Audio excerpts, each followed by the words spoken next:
Good afternoon, and welcome to the Oracle Analytics Cloud overview. My name is Alan Lee. I'm part of the product management team at Oracle, and today I'm going to be talking about Oracle Analytics Cloud. I'll be talking about some roadmap type capabilities throughout the standard Oracle Safe Harbor statement. Just a high-level agenda. I'll throw up some introductory slides and just give you a view of what we're trying to do from an analytics perspective on the cloud. I'll go through a functional overview of the capabilities that we have available as part of Oracle Analytics Cloud. And one of the key things that we're building Oracle Analytics Cloud on top of is the architecture, and that provides a number of benefits to you and your customers. So I'll talk about that. And I'll spend some time going underneath the covers and demo what an Analytics Cloud service looks like. And then I'll wrap up with the product strategy, just a couple slides to just give you an idea of where we're going. And then I'll take some Q&A after that. I should have some plenty of time for Q&A.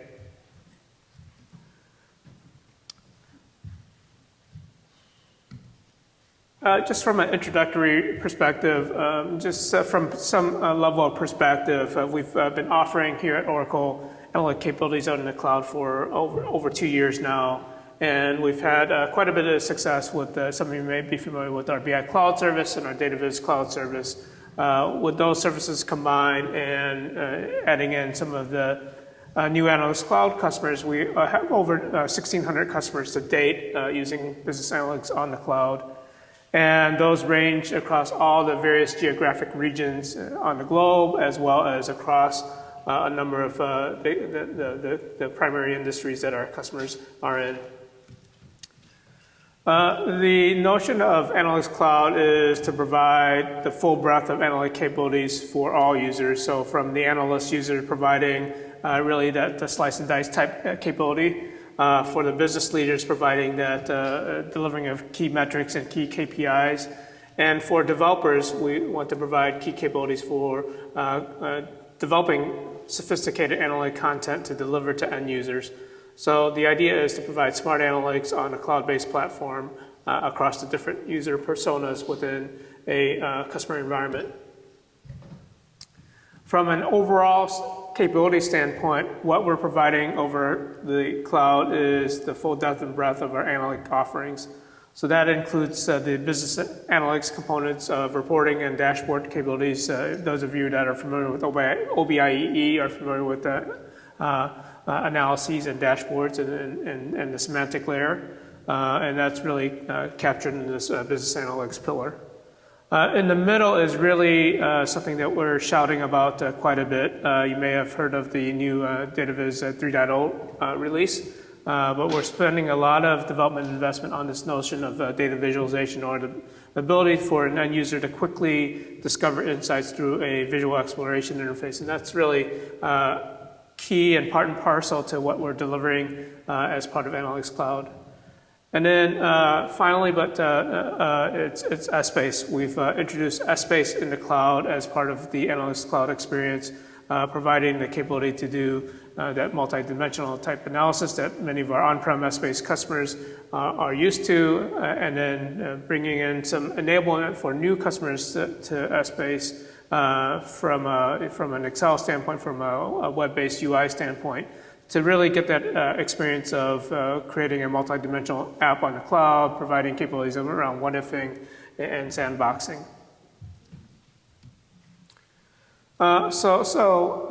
Just to sort of summarize, where we see Analytics Cloud, it's really on the y-axis. It's really providing that breadth of capabilities from a self-service standpoint all the way to an analytics as a service standpoint, where you have developers delivering content to other users, to other portals.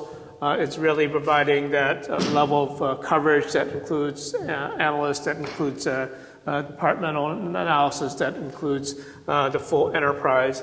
So with our capabilities around enterprise BI, the reporting and dashboard components, with data visualization, with Essbase, we feel we have a very comprehensive analytics offering that's available on a cloud-based platform. We launched Analytics Cloud 2 months ago, and with Analytics Cloud, there are two editions available. The Enterprise Edition, which includes the business analytics components, the data visualization components, and the full S-based capabilities. So it's really geared toward providing that enterprise level of capabilities to customers.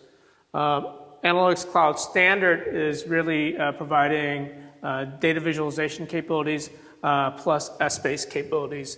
And it's really geared toward maybe organizations, work groups, or line of businesses within organizations that need that sort of self-service data viz experience, or their S-based line of businesses that need an S-based service on the cloud. And that's where really Analytics Cloud Standard fits in.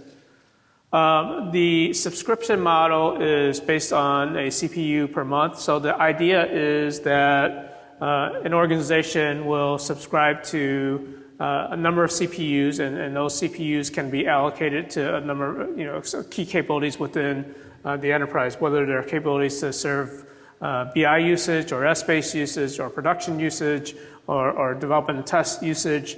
It's really an allocation of CPUs that's purchased as part of Analytics Cloud, and then as a customer, you decide how you allocate those CPUs. When I get into the demo, it will become a bit more evident in how it's set up in the back end. Some of you may be familiar with the BI Cloud Service and Data Visualization Cloud Service, or some existing services that we provide over the cloud, and may have questions on how is Analytics Cloud different than BI Cloud Service. BI Cloud Service, as I mentioned earlier, was something that we introduced over 2.5 years ago. We've had quite a bit of adoption. It continues to exist, and it works upon this model of I want to provide a black box set of BI capabilities to a customer. Oracle wants to provide that, where Oracle manages the underlying aspects of the service. So being able to, Oracle does the service level backups, Oracle does the patching and upgrades, Oracle does things like understand how many users are part of a subscription and then allocate the CPU and memory resources based on that subscription. It is a black box in that customers don't really have access to the underlying service, or the virtual machine that supports the service to maybe configure customer-specific customizations. It's also sort of limited from a connectivity standpoint. It sits sort of inside a protected zone at Oracle, and the only way to get into that zone is through REST-based APIs or through HTTP access. And then from an interdependency standpoint, it's really one subscription that includes a small database schema and the option to add additional database schemas. But once it's one subscription, the customer has BI services up and running. Analytics Cloud is a little bit different, and the notion of Analytics Cloud is we want it to provide customers a lot more flexibility. So a lot of our large enterprise customers, or even some of our customers in the S-based world, are used to being able to manage and customize their own environments. And that's really the notion of Analytics Cloud, providing that flexibility for customers to manage things like, Oracle delivers a patch to me. How do I, when do I want to update that patch? And it's really a customer's choice when to update that patch. And we provide a number of mechanisms, and then I'll demo that shortly, to allow customers to easily patch, to roll back patches, to even do patch pre-checks. It's the ability for customers to decide, when they want to take backups, how often they want to take backups. Also, and very importantly, it provides a capability for customers to decide, hey, based on my sizing, I need X amount of CPUs, I need this amount of memory to support my use cases. And I may need to scale it up or scale it down as my needs change, as the requirements change. It really provides that customer that flexibility to manage computing resources. The other thing it provides is really this server level access. As I mentioned, BI Cloud Service is a bit of a black box. You really don't have access to the underlying VM.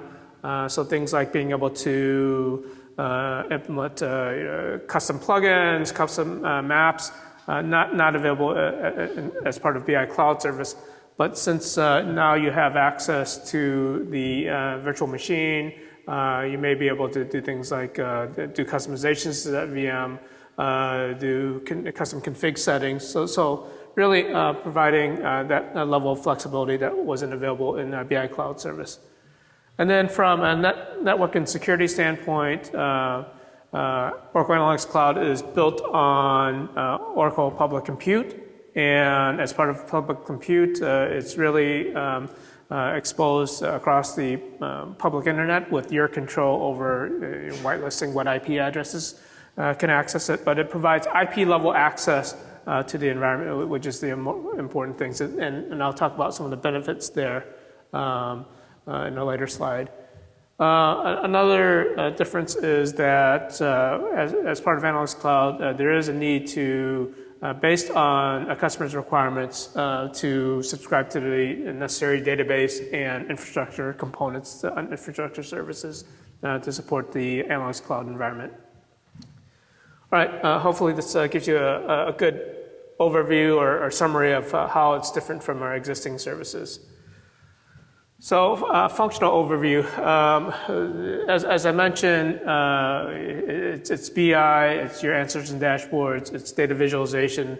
Data visualization is front and center as part of the experience.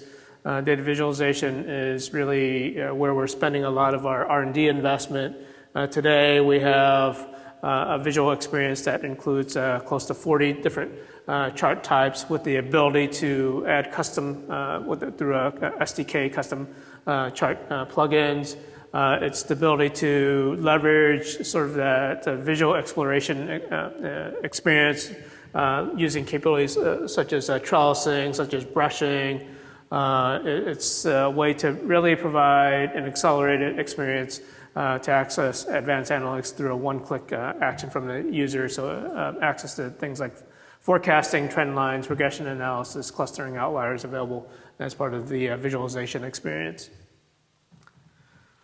Additionally, there's a notion of smart data discovery within the data visualization platform. And that's the notion of even before an end user starts interacting with that data, when that end user points to a data source, whether it's a data source that's built by IT or whether it's a data source that they connect to directly, there's the ability to provide some data profiling to give that end user some insight of that data before even starting that data visualization experience. We provide, as part of Analytics Cloud, a number of data source connectors. You see many of those available today. They range from SaaS, Oracle SaaS and Oracle PaaS-based services, and even some third-party type cloud sources. It includes database sources, it includes big data sources, and then file-based sources. And the notion here is that with Analytics Cloud, we want to allow an end user to connect to any data that's important or relevant from an analytics standpoint. And we plan to extend the number of data sources that we connect to within this coming calendar year as well. With the ability of Analytics Cloud to be on an IP-based network, there are, and I'll talk about this in a later slide, but there are a number of abilities to connect from the cloud, Oracle's cloud, to a customer's network, providing access to a variety of data sources.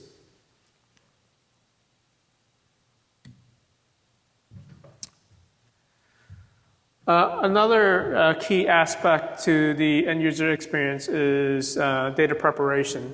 So this is the notion of when you have end users now starting to self-service connect to data sources, a lot of times that data isn't really accessible for analytic purposes.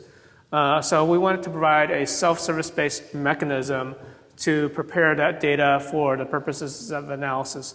And this is where really the data prep capabilities within data visualization fit in.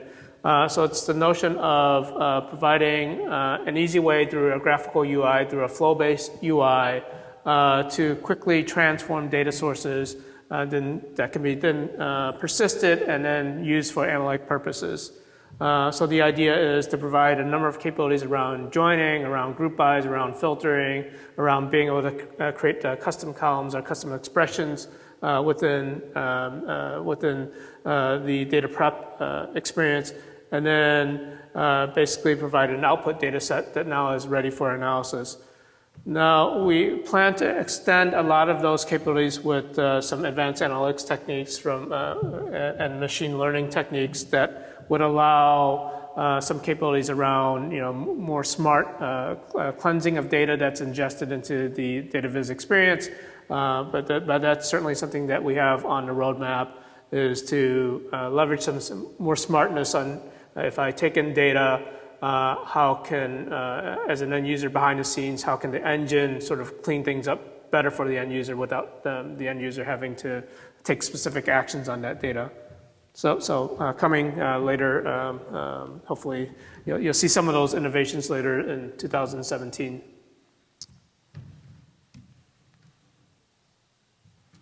For our SaaS-based customers, we have something called data visualization content packs. And this is the notion of providing prepackaged data visualization content as well as connections that are role-based, that are content-based to our SaaS-based audience. So a lot of appeal for our Fusion SaaS customers in the HCM world, in the sales world, and even in the financial world to uptake these content packs. And what they are is really starter content. So it connects to the OTBI interface as part of our SaaS-based applications, and it provides some pre-built starter content that's, again, targeted to certain personas and use cases, and really accelerates the experience of a SaaS user adopting analytic tools to gain better insights to data that's available within their SaaS-based applications. These are fully extendable, so once they uptake a content pack, they can fully customize it to their specific needs and then use it to build out other content packs that can be distributed among the organization.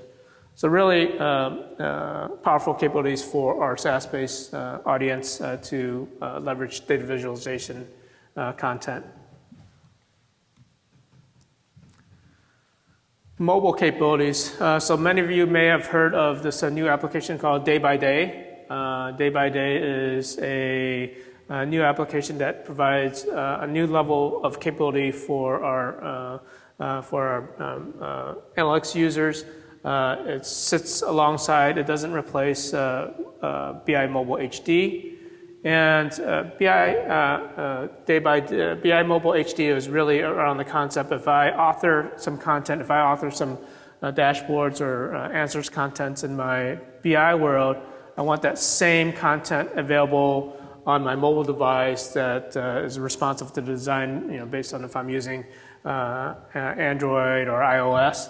But Day by Day is a bit different, and Day by Day is really something that we want to gear toward the self-learning experience.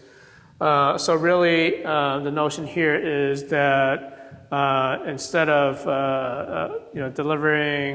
pulling content from a dashboard or a set of canned reports, it's pushing content based on a user's particular profile, a user's characteristics of how they operate from a business standpoint, from a day-by-day standpoint.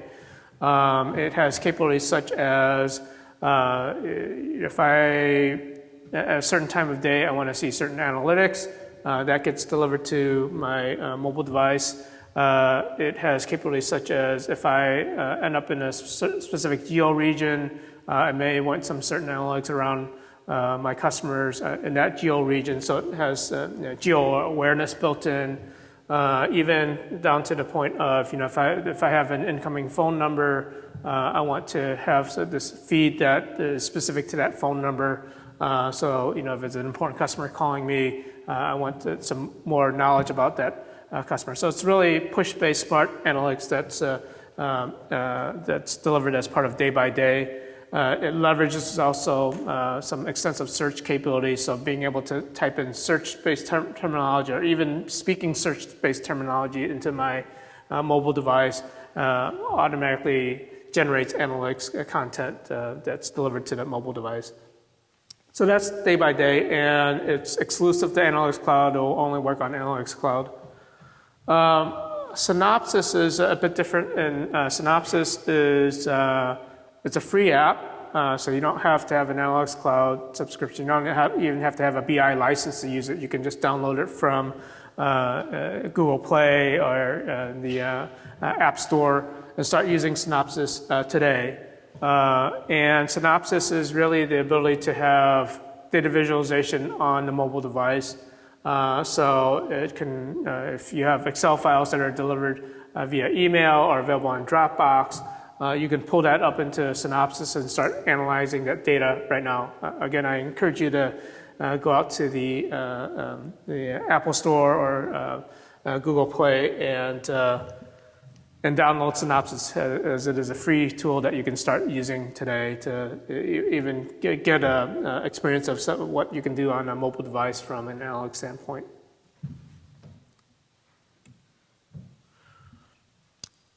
All right, S-Space in the cloud. So S-Space in the cloud is part of Analytics Cloud. We get a lot of questions, do you have a standalone S-Space service? And the answer is that's Analytics Cloud.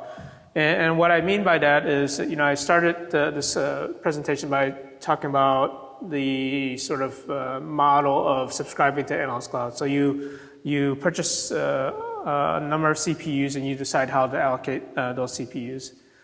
So it's more than conceivable, and we have a lot of customers doing this today of purchasing X number of CPUs, and all they're going to use it for is S-Space.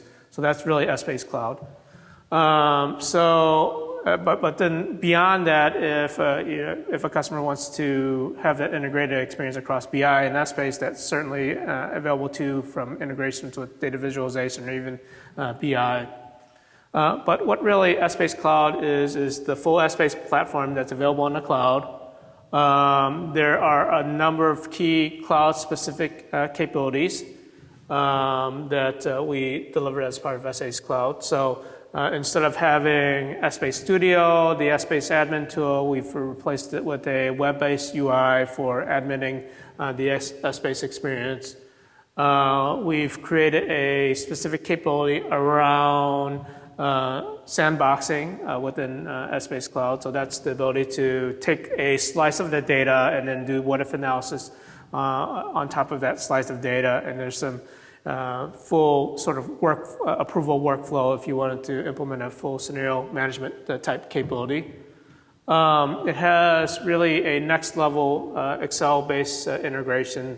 So capabilities around defining a cube based on an Excel template, or even taking data that's in an Excel spreadsheet and creating an S-Space cube around that data, fully available as S-Space cube. And then it has the full range of modeling capabilities that you're experienced to with on-premise S-Space. And finally, integration with the data viz component of Analytics Cloud, as well as the BI component, if you choose to deploy both capabilities within your enterprise. I will say that right after my session, there is a dedicated session to S-Space in the cloud. I'd encourage you, if you have more questions on S-Space in the cloud, to attend that session. And I have a slide with the session name and presenters at the end of my presentation. So one of the key innovations, as I mentioned, is really the level of integration that's available in Excel to S-Space in the cloud. And through the SmartView plugin, there's a number of capabilities to do things like take data from an Excel spreadsheet and then pump that up to Essbase in the cloud and have an Essbase cube automatically generate it for you. So the engine behind the scenes can do things like infer the data that's available on a spreadsheet into certain dimensions and certain members that would be available that can be generated in an outline and create that Essbase cube for you. There's also techniques to sort of give, by naming conventions, give Essbase in the cloud hints to what are certain hierarchies, what are certain dimensions. So those type of capabilities are available from an Essbase standpoint. So it's really appealing to that user that's never used Essbase before, but wants to do that slice and dice type analysis within SmartView in a multi-dimensional environment. So it's really geared toward that use case. In addition, as I mentioned, there are also an Excel-based template approach for building out Essbase cubes where you can define, where as a designer, you can explicitly define what dimensions are, what sort of aggregation rules are within an Excel-based template. So really powerful capabilities from an Excel standpoint to integrate with the Essbase in the cloud. As I mentioned, the Essbase, once you've created an Essbase cube or once available as part of the Analytics Cloud, it's fully integrated with the data viz. And then this last point is sort of more of a future from our data prep capabilities. I sort of talked about this flow-based mechanism for ticking in Excel spreadsheets and creating a data set. In the future, we'll have the ability to create an Essbase cube directly from a data flow.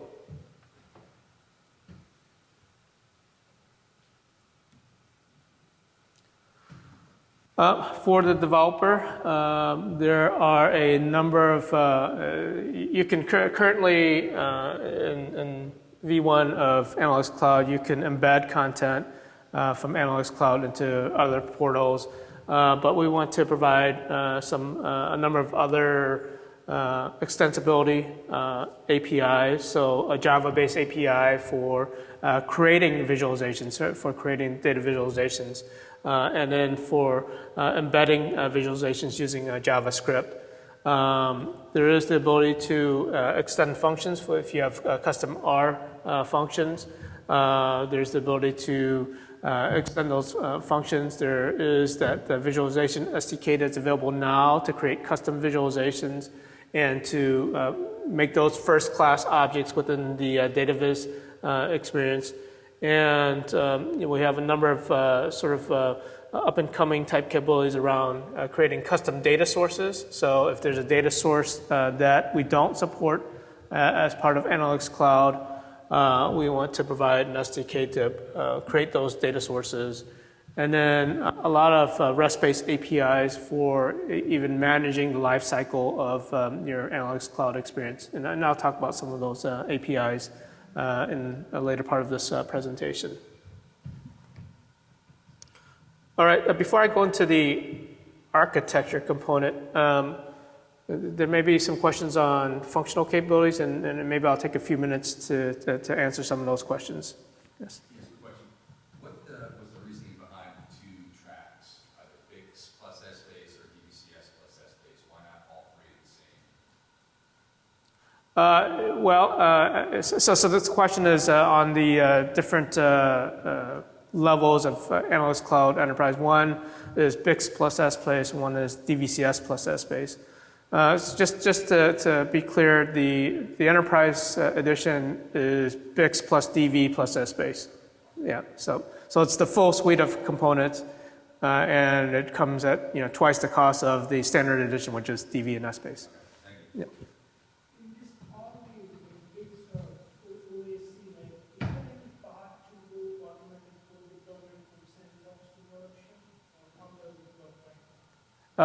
So the question is on the Essbase Cloud, if there's a way to move from sandbox to production, is that? Essbase Cloud, BICS or Oh, okay.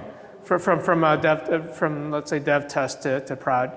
Yeah, there certainly is. So there's a mechanism, what we call something called a bar file, which is a business application archive file, and that really captures all the metadata artifacts, and that is portable across environments. So you can develop something on a development test environment, and then uptake that bar file to the production Analytics Cloud environment.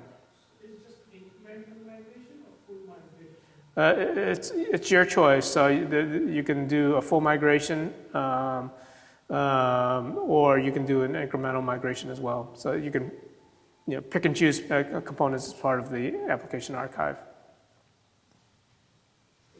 If I'm buying, kind of tied back to the first one, if I'm buying OAC Enterprise Edition and I'm looking at VI and SSpace, is it minimum 2 CPUs that have to dedicate one to VI and one to SSpace? Is that a true statement? Yeah, so the question is, if I buy OAC Enterprise and I want to leverage BI and SSpace, do I need more than one CPU? And the question is yes. So today, the BI VM and the SSpace VM are separate, so they need to run on their own set of CPUs. Slight variation, I can take this offline, it's less. If it was a metered environment, you pay as you start up and stop.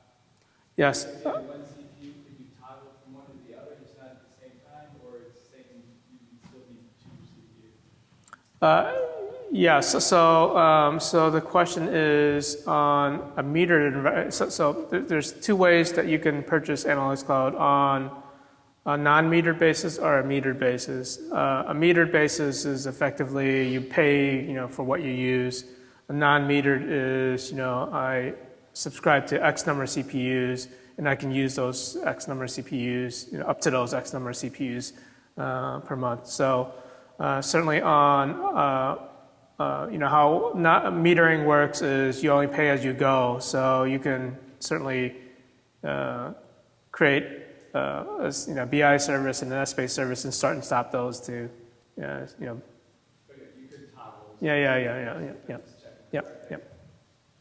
How long does that maintain after inactivity? If you use it and then kind of go stagnant. So you subscribe to the metered service and you're using it and then you go inactive.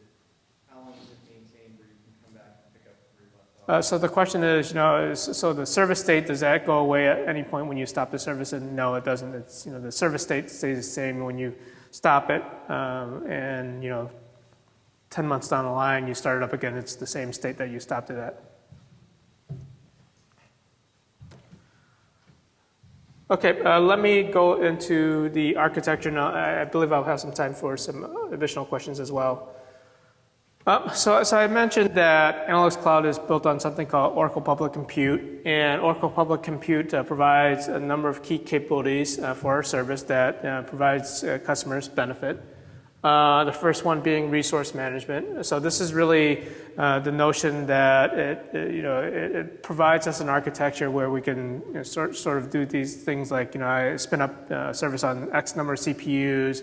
I may want to stop that service. I want to maybe scale up the number of CPUs. So it really provides that level of resource management for our customers. The next key feature is the lifecycle management. So even just the raw ability to being able to start and stop services, to patch services, to backup services via the UI or REST-based APIs, that's really part of lifecycle management. And then from a secure access standpoint, there are a number of security elements for public compute. And that includes things like being able to SSH through public and private key access into the underlying virtual machine. That provides even the way to secure the networking. So I can do things like whitelist IP addresses, whitelist IP ranges that can access that service, even sort of cut off access from certain compute nodes within Oracle Public Cloud, full breadth and full flexibility in how you define security access to that service. From a virtual networking standpoint, it's really providing a number of key capabilities to connect from your customer's network to the Oracle Public Cloud. And then it's really the benefits for a customer standpoint is predictable performance through the ability to manage computing resource, through lifecycle management, that level of agility to spin up services on demand, to scale on demand, and really those networking capabilities provide sort of that way to seamlessly migrate from your on-prem environment to the cloud-based environment. So getting into some of the specifics from a resource management standpoint, and I'll show this in the demo, so it'll sort of highlight some of these capabilities. So the ability to create services on a specific compute shape, the ability to scale up and down as needed. From a lifecycle management standpoint, it's the ability to apply patches on your particular schedule. Oracle delivers the patches to you. It's the ability to do backups and restores, to do diagnostics and health checks, all available through a UI or REST-based APIs if you want to script those operations. And you benefit from automatic provisioning to really scale based on your requirements, to patch on your schedule. And as I mentioned, if you have repeatable lifecycle management tasks, like I need to spin up a development environment with this type of profile, with this type of database, you can script that full operation through REST-based APIs. From a security and virtual networking capability, as I mentioned, you do have full SSH access to the underlying compute node. You do have the ability to create dynamic firewall rules, so creating whitelisting rules from going in and going out of that service, and I'll demonstrate what that looks like. Oracle Public Cloud offers a number of virtual networking options, including Fast Connect, which provides a dedicated pipe between a customer's network and Oracle Public Cloud, so that solves sort of the case of if I have data sources on my network and I don't want to move them to the cloud, but I want the analytics environment, whether it's BI or even Netspace, to access those data sources. I can set that up either through a dedicated pipe or through a site-to-site VPN. So there's a VPN capability from Oracle Public Cloud to a customer's network. It really sort of addresses some concerns and benefits around securing access to the service, providing reduced network latency through fast connect pipes, and then providing secure access through IP encrypted tunnels through site-to-site VPN. So a number of capabilities from a security and virtual networking standpoint. All right, I've talked for about 40 minutes, so maybe I'll kind of show you some capabilities.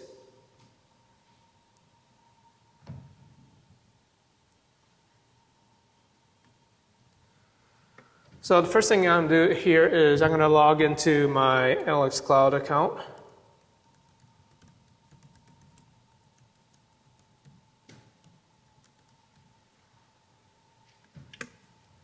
Yep. It always happens. Timeout.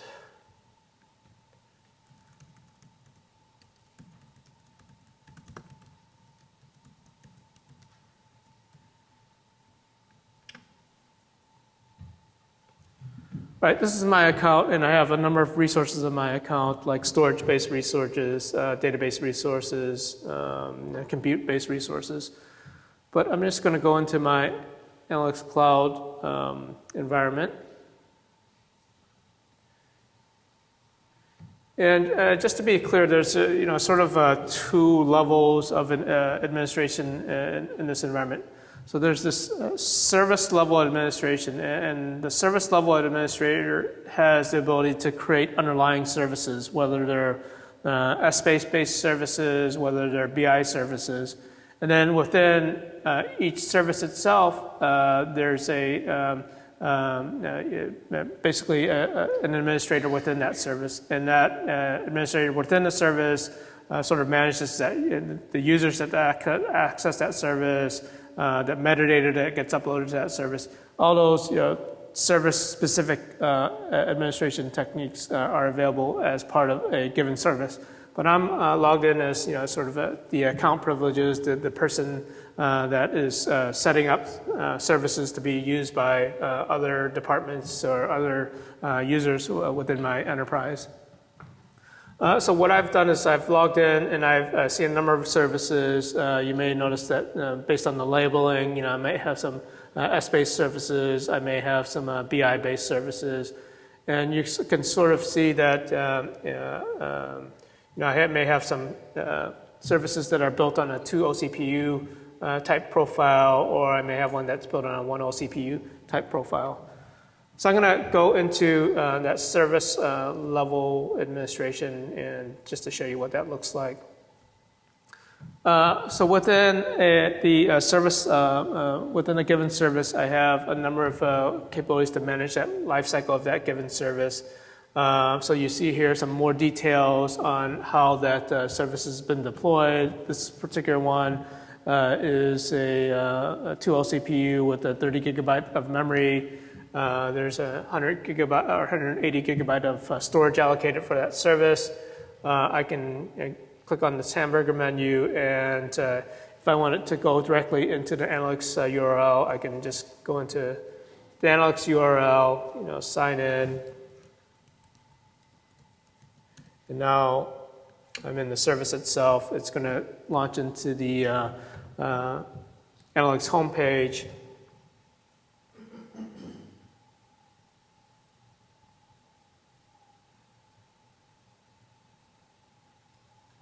This Wi-Fi is pretty slow here, so I'm just going to let this spin a bit in the background.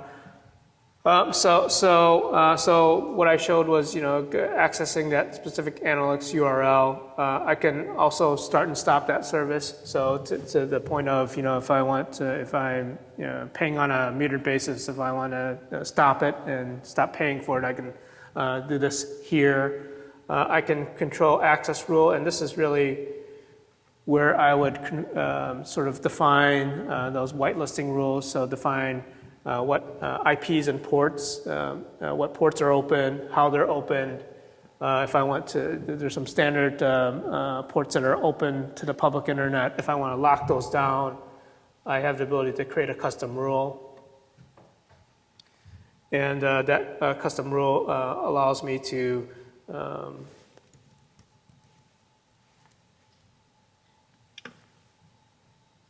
let's say my source is the public internet, so I can set some subnets, IP addresses here, and I can say, I want to sort of limit access to the analytics server based on certain IP addresses. So that's where I would do that.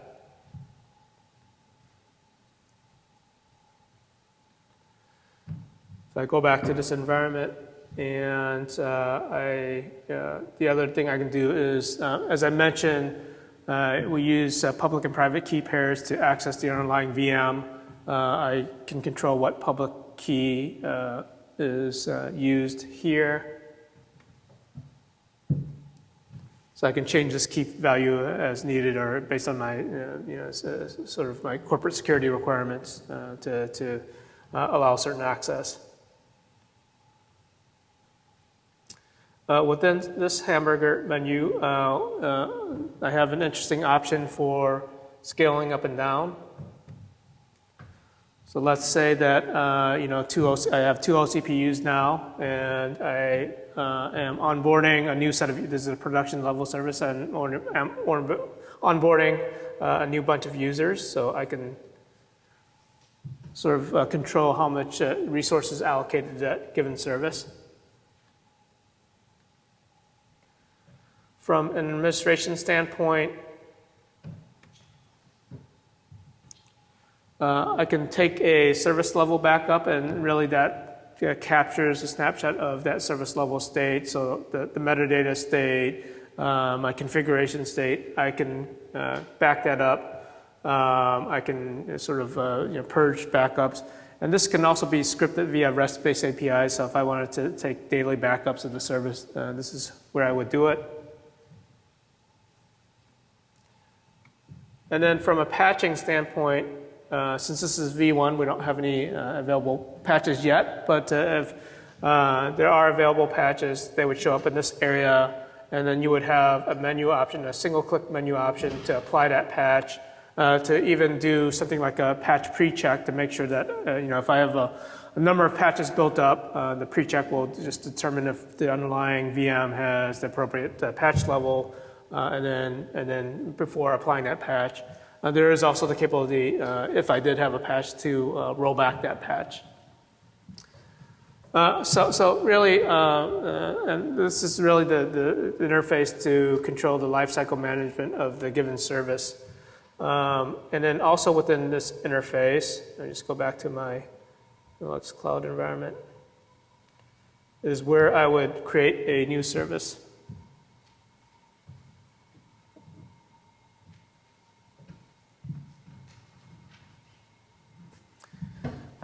I'll give it a service name. I'll give it the, let me find.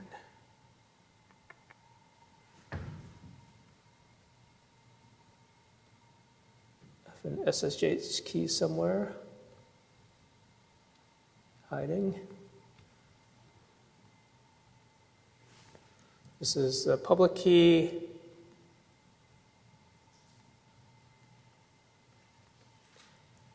Plug it in here.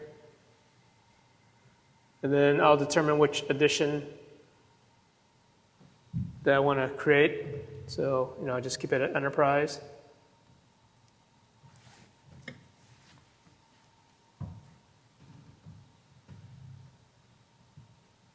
Right, so this is, the next screen is really where I provide some of the credential information as well as the service level dependencies. So here I would provide a overall admin password.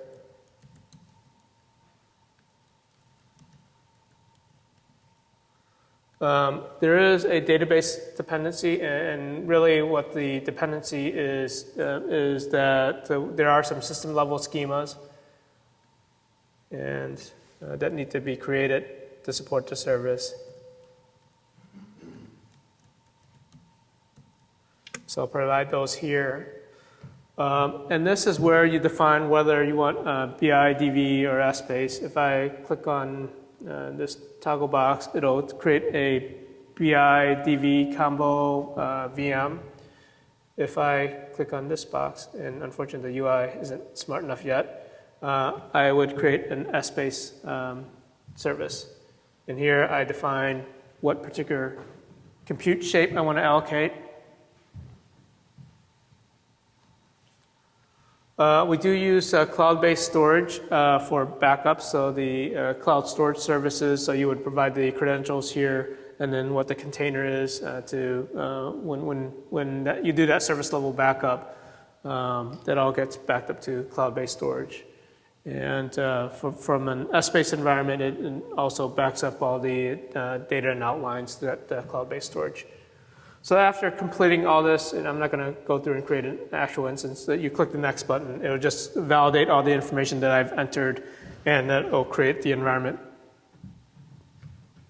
All right, and then as I mentioned, there are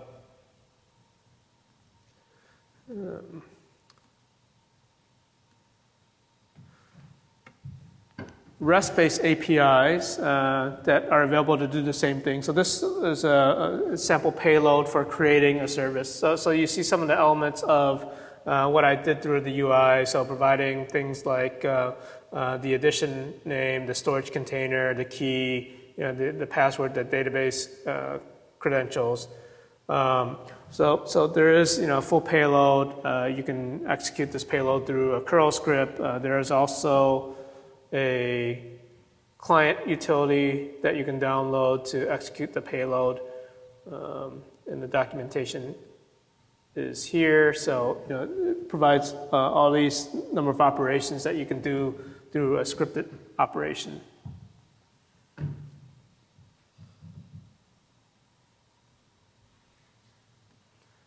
All right, so hopefully that gives you sort of an idea of, I've subscribed to an account, what I need to do to stand up an account, and then once I've stood up an account, and hopefully I have my BI service running now.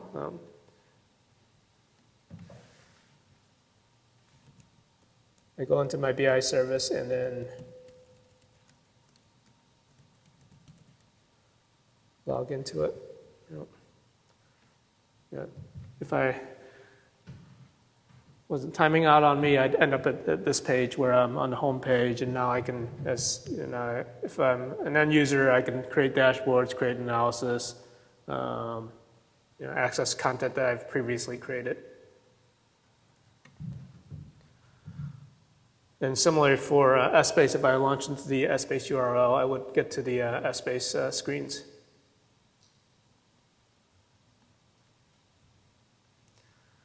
All right, moving along.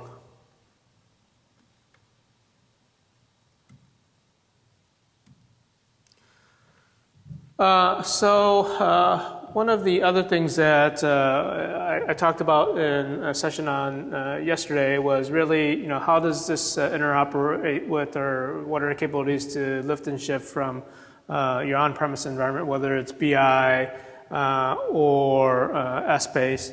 And there are a number of use cases that we can support as part of Analytics Cloud, and that includes, taking up even on-premise OBI EE applications to the cloud, taking on-prem Essbase applications to the cloud, even some interoperability use cases where I can allow things like data visualization to connect from the cloud to my on-premise world, even from data visualization from the desktop world to my on-prem world. So it really provides customers flexibility if they want to slowly move to the cloud. So being able to, let's say in the BI world, keeping my data warehouse on-premise and then allowing Analytics Cloud to access it via a VPN or a dedicated pipe. Another option for sort of getting all the benefits of Analytics Cloud, but keeping it within a customer's data center is something called an Oracle Cloud Machine. And we expect Oracle Cloud Machine to certify with the Analytics Cloud in next month. And what Oracle Cloud Machine is really an appliance that's sold on a subscription basis. So you don't buy the appliance as a customer, you pay a monthly subscription on that appliance. And then you can add a number of platform services, subscriptions on top of Oracle Cloud Machine. So this would be the same pricing as if a customer would buy it on Oracle Public Cloud, but essentially it gives you the full capabilities of Analytics Cloud, the full, everything that I've shown you here within a platform that's co-located in your data center, in a customer's data center. There is a wire for Oracle to access that cloud machine to deliver, deliver new updates and things like that, and to monitor the underlying health of the cloud machine. But effectively, it sits within your firewall, and it really sort of provides another layer to lock down access to that analytics environment that's available as part of Analytics Cloud. Just a couple slides on the sort of product strategy, product roadmap, just to give you a sense of where we're going. So the idea for Analytics Cloud, again, is to provide that full breadth of capabilities across data analysis, so from that visual experience, from that interaction with the data, to provide that ability to enrich and prepare data within one platform. And the goal is to sort of rationalize available technologies that we have in Oracle across Essbase, across our existing BI stack, and even across big data to provide that data flow experience, to provide that data catalog experience where we have sort of a single place to reach into semantics or sort of the curated model. And as I mentioned, it's for relational databases, for data lake type services across a variety of data sources, across a number of different personas. And then the final aspect of really the platform is to build more smartness into the platform. So to build more machine learning capabilities within our capabilities across S-Base, across analytics. So things like I talked about Smart Insights, which provide that data profiling capability, but we do have some interesting ideas on how we can apply machine learning to that. So if I bring in a data source, the engine should be able to tell me more sophisticated things about that data. Hey, I noticed that on Thursdays when it's raining, I sell more certain products, that sort of thing. And then from a mobile standpoint, it's really extending capabilities around natural language processing. It's really smarts on determining if I have a raw set of data, what type of S-based models to create, and it's injecting things like I alluded to in the data prep stage for machine learning. So really building a smarter platform is key to our product strategy, and you'll see more and more machine learning capabilities built into the stack over the next coming months. All right, with that, I'll just leave you with a couple of things. One, if you're interested in S-Base Cloud, go to the Oracle Analytics Cloud S-Base New Capabilities session, which is right after this one, and Kumar is leading that session. If you want to see more on our mobile capabilities with Day by Day, Jacques tomorrow will be hosting a session on that. And from a data visualization experience standpoint, if you want to see some of the demo of the new capabilities that are available here, Philippe will discuss that and demo some of those capabilities in his session. And then we have an interesting advanced capabilities where we've done some IoT integration, sensor data integration with our data viz technologies. And then finally, before I take questions, some of my colleagues from the user experience team are doing some